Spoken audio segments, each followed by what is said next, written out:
ce moment avec ce pull que je trouve merveilleux. J'espère que vous allez bien. On est aujourd'hui mardi 12 novembre et j'ouvre un nouveau vlog. Et on va rentrer tout de suite dans le vif du sujet avec mes lectures en cours, lectures terminées depuis le précédent vlog, lecture en cours à l'audio. Je suis toujours dans Inheritance Game de Jennifer Lynn Barnes. Je n'ai pas beaucoup avancé, donc je pourrais pas plus vous en parler que ça dans ce vlog. Et au niveau de la lecture en cours, j'ai attaqué hier un livre qu'on me vend, revend sur Bookstagram. Donc j'ai énormément d'attentes dessus. J'ai donc attaqué hier La vie invisible d'Adéla Rue de V.I. Schwab aux éditions Lumen. C'est un livre fantastique. J'ai lu 125 pages hier. Et écoutez, pour l'instant, j'aime vraiment beaucoup. Je sais pas où jusqu'où on va aller. C'est une belle petite brique, celui-ci. Il fait 700 pages. On a un jaspage qui est très joli. Celui-ci, en fait, je l'avais repéré à sa sortie. Et pourquoi je ne l'avais pas acheté? Parce que je n'achète pas tout ce que j'ai envie, heureusement. Et quand j'ai voulu enfin aller me le prendre, en fait, je découvre que cette édition en hardback est sold out absolument partout. Donc en fait j'étais bien deg. J'ai commencé à regarder sur Vinted et je vois les gens, les escrocs vendre ce petit objet livre entre 50 et 100 euros. Donc je me suis dit bon bah non, tant pis, hein, on ne lira pas La vie invisible d'Adéla Rue. J'avais vraiment envie de cette version hardback que je trouve très jolie. Et quelle n'est pas ma surprise dernièrement quand je vais en librairie et que je tombe dessus. Lumen a fait une réédition et j'en suis ravie. Je me suis rendu compte un peu plus tard qu'il était coupé ici. Je suis un peu deg, mais c'est pas grave puisqu'en général mes hardbacks dans la bibliothèque je les mets comme ça. Voilà, ça c'est sans la jaquette, il est magnifique sans la jaquette. A-t-on besoin de la jaquette? Je ne suis pas sûre. Bref, celui-ci, j'espère pouvoir vous en parler, le terminer cette semaine parce que c'est quand même une belle brique et que je lis peut-être un petit peu moins rapidement que précédemment parce que je regarde un petit peu plus de séries, un petit peu plus de vidéos sur YouTube en ce moment. Voilà, c'est mood automnal. Et sinon, la semaine dernière, j'ai terminé Un cottage pour deux de Josie Silver. Je vous refais le pitch rapidement, je vous l'ai déjà fait dans le précédent vlog. C'est l'histoire d'une femme qui s'appelle, j'ai un trou de mémoire, Cléo Wilder. Et Cléo Wilder, elle est chroniqueuse dans un journal. Et en fait, elle tient une chronique où elle parle en gros d'être bien seule, etc. Cléo, là, elle va avoir 30 ans et du coup, sa chef, elle l'envoie sur une île au milieu de nulle part en Irlande en lui disant que elle va passer sa trentaine, le cap de la trentaine là-haut et en gros, en fait, elle va se marier avec elle-même et se satisfaire de ça et être heureuse de ça même, revendiquer ça et se dire que on est bien en fait, on n'a pas besoin forcément de la compagnie de quelqu'un, on doit s'aimer, on doit s'accepter, etc., etc. Bref, elle se rend sur cette île et dans le bateau, elle rencontre sur le bateau un Américain qui lui aussi se rend sur l'île. Et par le plus grand des hasards, on se rend compte que l'Américain a loué le même cottage qu'elle. Elle, c'est pour un mois pour donc écrire son article de journal et lui, en fait, le cottage appartient à quelqu'un de sa famille. Et donc, il y a eu un quiproquo et ils se retrouvent tous les deux à devoir cohabiter dans le cottage. Lui, il s'appelle Mac et il est dans une période très compliquée. Il est séparé depuis 1 an. Il n'est pas encore divorcé, mais il est séparé de sa femme. Il espère que sa femme va le reprendre. Il est père de 3 enfants. Et c'est vrai que cette situation, elle est désastreuse pour lui. Il en est très triste. Il a qu'une envie, en fait, c'est que sa femme le reprenne, de reprendre sa vie à la maison avec ses 2 enfants. Il est très triste de ne pas être présent comme il l'était précédemment pour ces 2 garçons. Et donc ces 2 personnages-là vont cohabiter dans le cottage, etc., etc. C'est très long à démarrer, je vous le dis dans le précédent vlog. On va dire qu'il faut attendre un quart du livre pour que vraiment il se passe 2-3 trucs et la moitié du livre pour que ça devienne un peu plus croustillant. Mais par contre, une fois que j'étais dedans, à passer la moitié, eh ben, c'était vraiment bien. C'était une chouette lecture. De par le message qu'il nous transmet en fait, de cette femme Cléo qui, c'est une girl power en fait un peu Cléo, c'est voilà, je suis seule mais c'est pas grave, je m'aime, je suis en communion avec moi-même, je me satisfais, j'ai pas besoin des autres en fait pour être heureuse, ma seule compagnie peut me suffire et c'est pas tourné, au début je me suis dit t'as un mariage avec soi-même, c'est complètement con finalement et au bout d'un moment on a cette cérémonie de mariage en fait qui a lieu où elle se marie avec elle-même et j'ai trouvé ça émouvant, j'ai trouvé ça beau et j'ai trouvé ça fort et j'ai passé un excellent moment avec ce roman. La fin m'a beaucoup plu, j'aurais pas aimé qu'il en soit autrement, sincèrement. Voilà, j'ai beaucoup eu d'attache pour Cléo, c'est vraiment un personnage qui me marquera très certainement par le message qu'elle délivre justement. Et puis cette ambiance qui est pas tout à fait... C'est une ambiance hivernale, au début on est plutôt à l'automne et puis finalement l'hiver s'installe tranquillement et on était bien sur cette île en Irlande. Petroni, avec qui je l'ai lu en lecture commune, on est plutôt d'accord sur le global de l'histoire, sur notre avis en tout cas. Et voilà, j'ai passé un très bon moment avec un cottage pour deux de Josie Silver chez Charleston. Niveau projet en cours, je vous ai montré dans le précédent vlog, j'avais ma petite chouette à terminer. Ça y est, elle est terminée. Il faut que je rebidouille tous les petits trucs blancs qui dépassent pour en faire un truc plus joli. Je suis pas très douée pour les finitions, mais écoutez, à chaque fois ça le fait. Vous voyez mon renard par exemple, j'ai jamais fait les finitions. Mais bon, celui-ci c'est pour offrir, donc on va essayer quand même de le faire beau. Je me suis recommandé sur Etsy des nouveaux designs, je vous les insère juste ici. Ce sont des designs de Noël.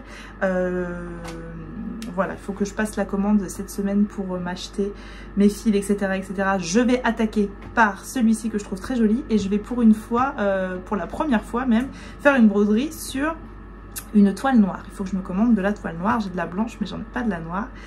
Donc voilà, ça sera ma future petite broderie. Voilà, c'est tout ce que j'avais à vous dire pour août.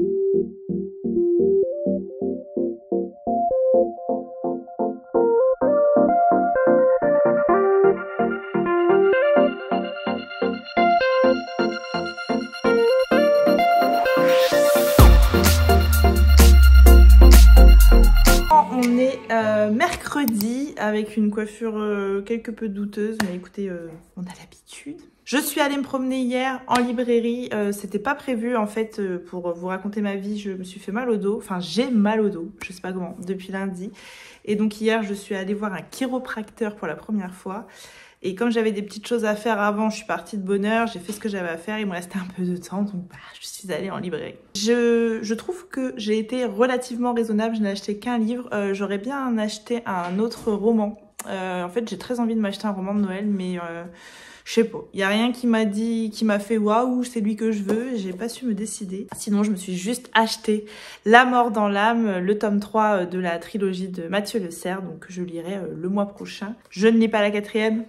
Pour ne pas vous spoiler et parce que j'ai pas du tout envie de savoir dans quelle direction on va. Et sinon, à rejoint ma palle, très récemment, ma meilleure amie m'a offert Les secrets de la femme de ménage, encore un tome 2 de Freda McFadden aux éditions J'ai lu. Avec ce nouvel emploi, Millie semble avoir une chance en or. Chez les Garrick, un couple fortuné qui possède un somptueux appartement avec vue sur Manhattan, elle fait le ménage et prépare les repas de la magnifique cuisine. Mais elle ne tarde pas à déceler quelques ombres au tableau. Son patron, Douglas Garrick, est d'humeur de plus en plus changeante. Et pourquoi sa femme Wendy reste-t-elle toujours enfermée dans la chambre d'amis? Le jour où Millie découvre du sang sur une chemise de nuit, elle ne peut plus rester les bras croisés. Quelque chose se trame dans cette maison et cela pourrait bien se retourner contre elle si elle continue à fuiner dans les secrets des autres. A priori, quand tu lis la 4e de ça ressemble beaucoup au premier. À voir. Voilà, ça c'est pour les petits nouveaux de ma palle. J'ai fait une réception, je vais la chercher. Alors... ça me vient de chez Robert Laffont. Je sais pas trop ce que c'est. Ok. C'est une surprise. Interdit aux moins de 60 ans. Ah, je vais montrer ça à ma belle-mère, elle va être ravie. Mon nom est Ventura, Sam Ventura, et ma vie a basculé. Je viens d'avoir 60 ans. Je m'y étais préparée et pourtant le choc a été brutal. Du jour au lendemain, je suis devenue un paria, montré du doigt, avec pitié ou pire agressivité. On m'a mis dans une case en attendant de me mettre dans une caisse. Mais je ne l'accepterai pas. Je ne suis pas un senior, je ne suis pas retraité. Je vais me battre, me réinventer, renaître. Ce n'est pas l'heure de la retraite, c'est l'heure de l'offensive. Dans ce roman, Marc Fiorentino aborde avec humour, intelligence et finesse l'entrée dans une période de la vie que l'on a tendance à tort à marquer au fer rouge du mot fin. Ça va se lire extrêmement vite. Hein. Mais écoutez, vraiment, pourquoi pas? Un grand merci aux éditions Robert Laffont pour l'envoi. Voilà, c'est tout ce que j'ai à vous dire pour le moment. J'ai très envie de changer mon coin lecture. Normalement, là, il y a ma lampe d'habitude. Je ne sais pas si vous visualisez. Mais il va y avoir du changement. J'ai jamais été hyper convaincue de comment j'avais aménagé ce coin lecture. J'aimais bien, mais je trouve que c'était trop comme ça, engoncer les trucs les uns dans les autres. Et je vais essayer un peu de changement. D'habitude, il y a ma lampe qui est ici dans le coin et je trouve qu'à chaque fois, ça faisait trop tout sur tout. Donc voilà, je vais essayer de changer. L'idée c'est de mettre une bibliothèque ici, une que j'ai dans ma chambre, mettre celle-ci dans ma chambre et mettre mon fauteuil plutôt ici. Je sais pas quand est-ce que je vais essayer ça. Je vous dis, j'ai mal au dos. Alors je sais pas si c'est une bonne idée de bouger les meubles aujourd'hui, mais j'essaierai de faire ça dans la semaine en tout cas. Je vous montrerai. C'est tout ce que j'avais à vous dire pour aujourd'hui. Je vous reprends plus tard. Et comme quand j'ai une idée dans la tête, je ne l'ai pas ailleurs, j'ai aussitôt attaqué le déménagement.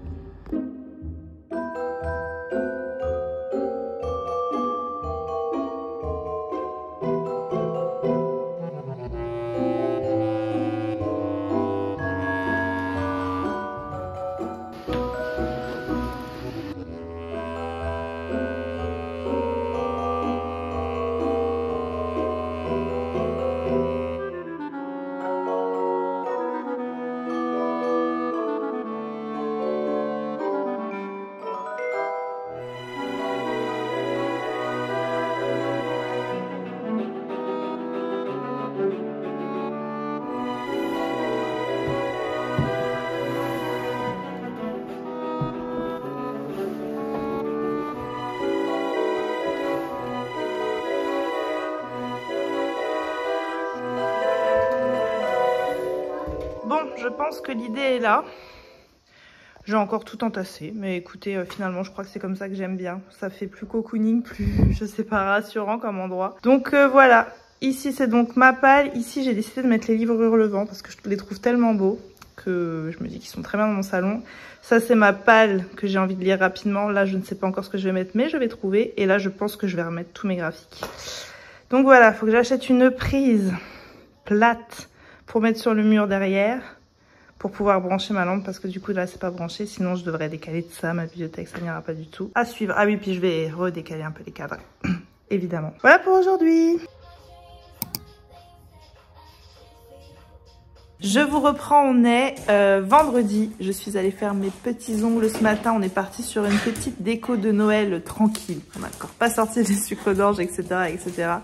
Mon coin lecture, j'ai rechangé, je vous montre. Voilà, finalement j'ai remis la lampe ici, la plante, et comme ça, pour le coup, j'aime beaucoup. Je pense que dans le futur, la lampe là partira parce qu'en fait, ça me plaît moyen. J'achèterai un petit meuble et je mettrai plutôt une lampe à poser dessus. Donc voilà, mon petit coin lecture, finalement, j'aime beaucoup. Le dos, c'est moyen. Je crois pas que ça ait changé quelque chose que j'ai déplacé des meubles. Au programme aujourd'hui, je vais faire du shopping. Je pars à Reims. Je vais avec ma belle-mère. On va aller faire un peu les boutiques déco de Noël. Tout ça. Je vous emmène avec moi.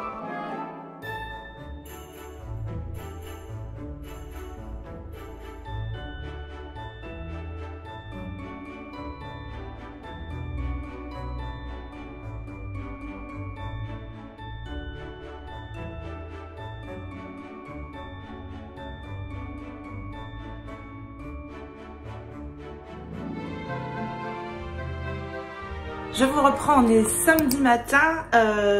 J'ai terminé ce matin La vie invisible d'Adi Larue. Il va falloir que je vous en parle, mais il va falloir que je prenne un tout petit peu de recul pour digérer cette petite pépite que je viens de lire pour vous en parler correctement. Ce matin, je vais vous faire une espèce de mini haul de ce que je me suis trouvé hier en magasin. Je pense que j'ai été raisonnable. Les stories qui arrivent sont 100% sponsorisées par ma carte bancaire. Je vais également vous présenter les calendriers de l'Avent dont je vous ai parlé dans le précédent vlog que j'avais commandé sur l'appli Choose. J'ai tout reçu, donc je vais tout vous montrer. Je vais commencer par Maison du Monde. À Maison du Monde, je me suis trouvé un tout petit mug trop mignon. J'en avais pas besoin, j'avais dit cette année, j'en rachète pas. J'en ai racheté un. Je l'ai payé 6,99.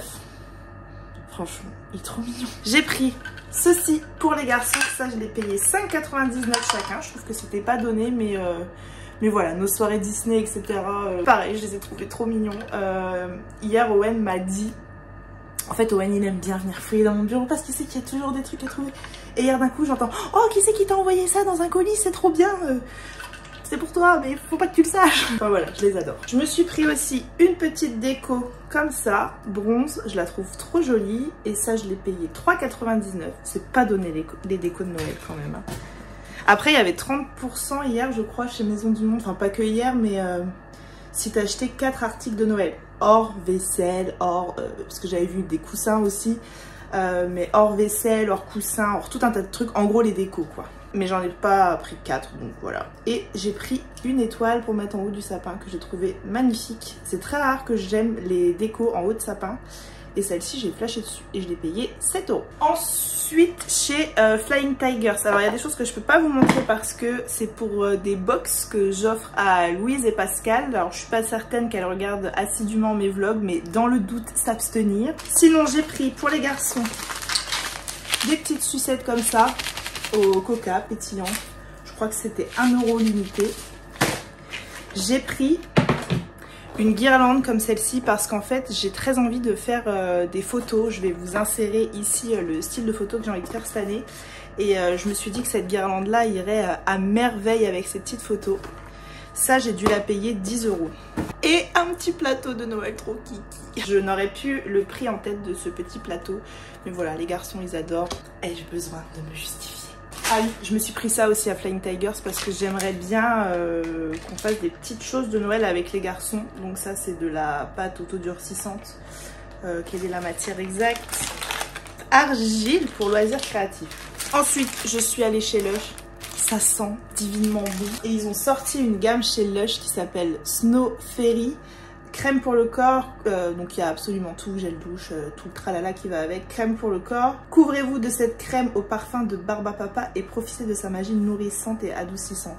L'odeur est absolument incroyable. Ça sent la guimauve, ça sent... merveilleux. Et pour commencer, nous avons commencé avec, comment ça s'appelle déjà, Nature et Découverte. Je vais juste vous montrer 2 petites pailles comme ça que j'ai rachetées parce que les 2 autres petits trucs ce sont pour Louise et Pascal, mais je vous les montrerai les box courant décembre que je leur ai préparé. Voilà, on a décidé de se faire une petite box de Noël et je trouve l'idée trop mignonne. Voilà, on va passer maintenant au calendrier de l'Avent.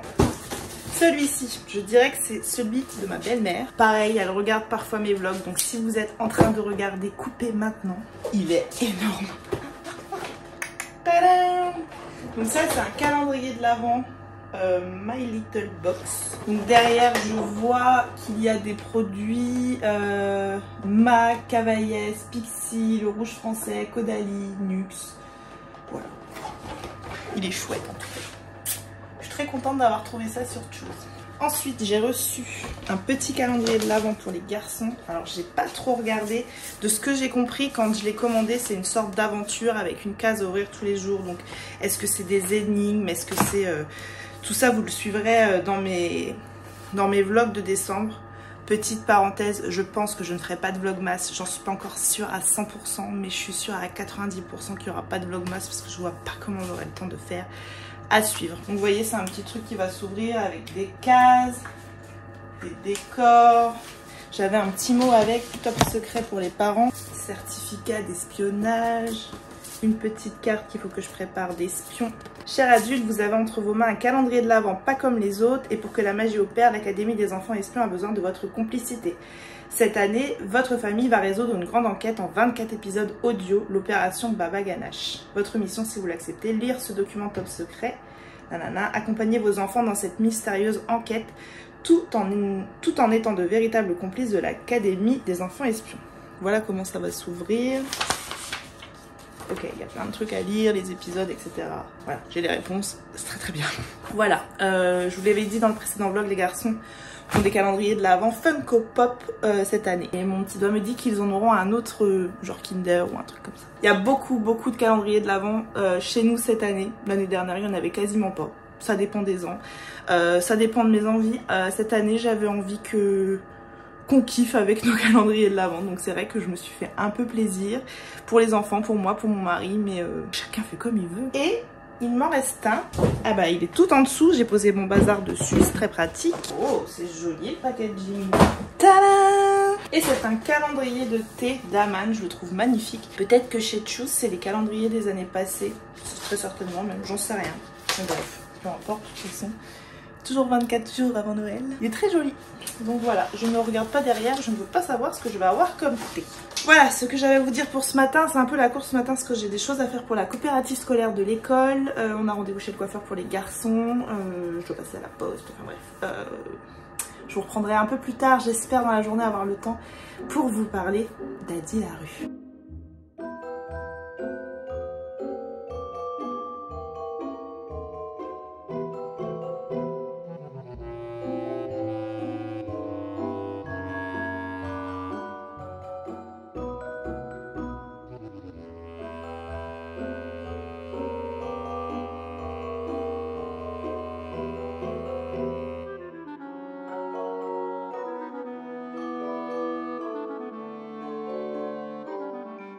reprend seulement maintenant, on est mardi et samedi, la journée a ensuite défilé à une allure folle et dimanche et lundi, et voilà, on est mardi. Je viens clôturer ce vlog, mais je ne peux pas clôturer ce vlog sans vous parler de ce roman, La vie invisible d'Ady Larue de Willy Schwab, donc aux éditions Lumen. On est en 1714, on est en France et une jeune femme du nom de Adeline Larue va conclure un pacte dans un moment de désespoir absolu. Adeline Larue, elle ne rêve que d'une chose, elle rêve d'être libre. Elle ne veut pas se marier, elle ne veut pas d'une vie convenue, une vie qu'on lui promet peut-être trop ennuyeuse, etc. Et un soir, du coup, alors qu'elle allait se marier, Adeline Larue va conclure un pacte avec le diable. Il lui demande ce qu'elle veut et elle demande juste d'être libre. Et elle ne sait pas encore qu'elle va conclure un pacte qui va changer sa vie à tout jamais, puisqu'à partir de ce moment-là, afin d'être libre, en fait, plus personne jamais ne se souviendra d'elle. C'est-à-dire que elle retourne chez elle, elle voit ses parents ne se souviennent pas d'elle. Plus personne ne se souvient d'Ady Larue, même son amie Estelle, cette femme, cette vieille femme un peu comme la sorcière du village, qui lui avait pourtant dit attention à ne pas prier les dieux à la nuit tombée, ceux-là ils sont mauvais. Et à partir de ce moment-là, ça sera pour toujours comme ça. C'est-à-dire que vous la croisez, Ady Larue, vous discutez avec elle, vous vous retournez 5 minutes, vous allez chercher quelque chose dans la cuisine, vous revenez dans votre salon et cette jeune femme est là et vous ne savez déjà pas qui c'est. Vous êtes même surpris qu'elle soit là parce que pourquoi vous êtes là dans ma maison à ce moment-là? Et par cette nuit, en fait, elle s'est condamnée à l'éternité, à une éternité de vie invisible. Parce qu'en fait, elle est devenue immortelle.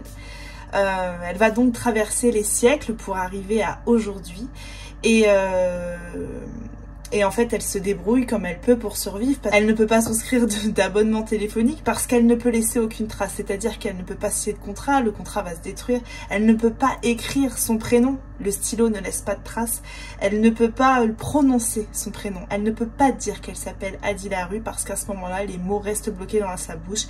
Ady Larue ne peut pas laisser de traces. Et puis un jour elle va rentrer dans une librairie et elle va voler un livre.